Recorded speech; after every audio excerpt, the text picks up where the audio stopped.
आज जाफराबाद पंचायत समिती समोर आमरण उपोषणाला बसलेले सावरखेडा येथील प्रभाकर शामराव राऊत हे आपल्या न्याय हक्कासाठी उपोषणाला बसलेले आहेत।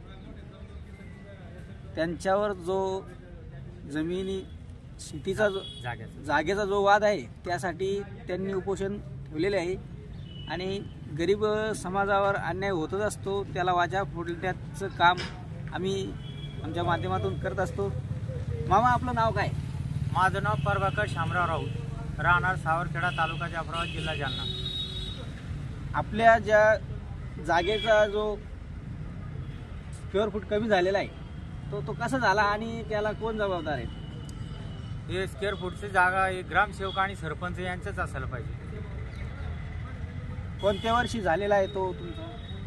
मी पोट भरण्यासाठी मुंबईला जायले आणि तो जागा कमी झाली कशी ही मी नंबर 8चा उतारा काढायला गेल्याचे असताना मला यावर्षी माहिती पडली। या कोण्या ग्रामसेवकने ही जागा कमी केली हे ग्रामसेवकचं नाव मी सांगू शकत नाही। तुमचं पहिलं उपोषण 2017 झालेलं आहे, त्याच्यानंतर किती उपोषण झाले? माझं आता हे 4थं उपोषण आहे। तुम्हाला न्याय मिळाला नाही का अजून? मला न्याय मिळाला नाही। यापुढे न्याय जर मिळाला नाही तर आणखीन आपलं काय पुढचं पाऊल असेल? आता न्याय म्हणजे आता सरकारने 4थं उपोषण चाललंय, सरकारने या 4थ्या उपोषणाला मला न्याय दिलाच पाहिजे। नसता मी माझं काय करायचं मी इथं करू शकतो।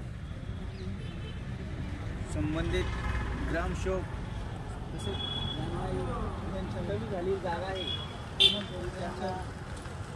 आपलं कसं उपोषण असं अमरण उपोषण आहे।